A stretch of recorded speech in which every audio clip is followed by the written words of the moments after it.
Okay, a piece of news here, a piece of Buccaneers news and Jaguars news. So, a couple Florida teams interested in this. Liam Coen, who was considered to be one of the leading candidates, and I kind of thought was going to ultimately get the Jacksonville Jaguars job, ultimately, after his second interview, decides not to go that route, is going to remain with the Tampa Bay Buccaneers as the offensive coordinator. A move that is not unprecedented. We've seen Ben Johnson a couple of times now decide to not take a job and instead stay with Detroit before finally taking a job he likes. But yeah, it is certainly unusual. And usually, if you get a chance to, get a head coaching job salary, then usually you want to take it. A couple of interesting factors here in this for me. For one thing, just the decision from Cohen. He's staying in a situation that he likes. He feels like it's a better situation probably for him in Tampa Bay. He is going to be getting a contract that makes him one of the highest paid coordinators in the NFL. So one interesting thing is some of these contracts aren't fully announced, but usually the kind of lower paid head coaches make around $3.5 million, whereas the highest paid coordinators might make $2.5 million. When Todd Bowles was defensive coordinator for Tampa Bay, he reportedly made around $2.5 million.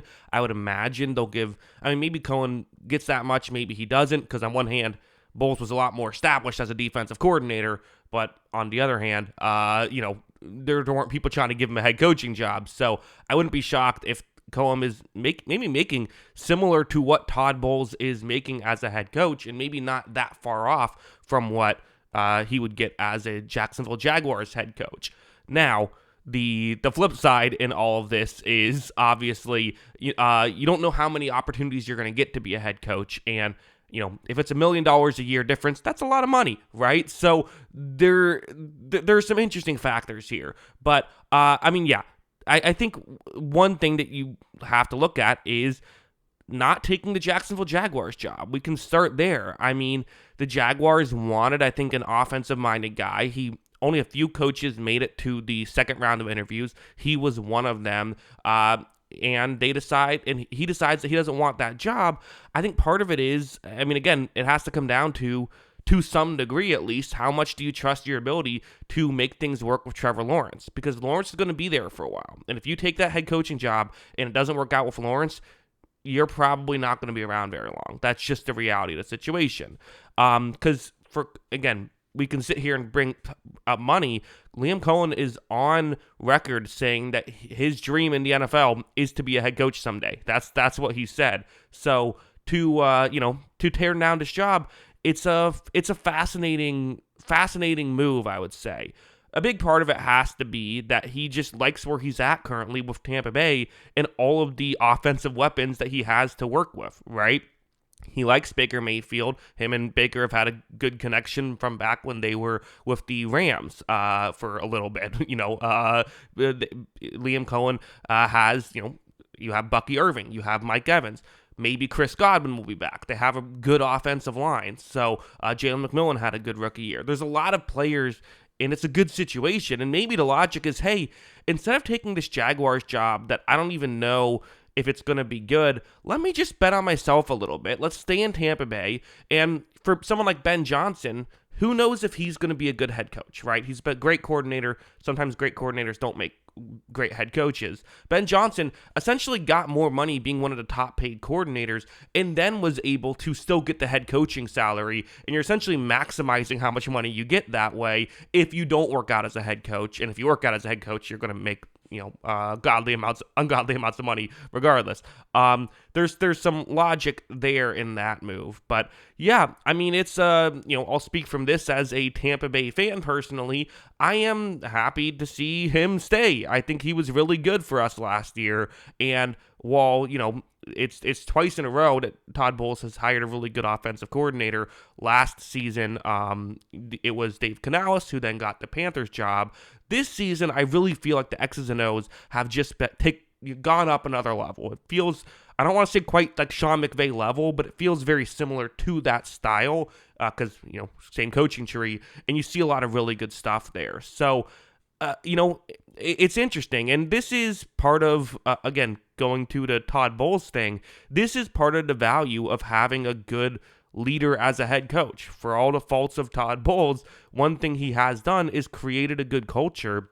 And I'm sure that that's something that, and even going up to Jason Light as well, the GM, I'm sure this is a situation that Coen feels good in. The Jaguars, I'm just going to say this, let's be honest, they've sometimes been a little bit of a circus when it comes to their front office. That's just been the rumors. I've never stepped foot in there, I can't say. But there has been those rumors, and maybe he looked at it and says, you know what, I don't know if this is just the right place for me. Granted, it's possible he just wanted to stay in Tampa Bay, and even if it was a great situation, he wouldn't. We don't know.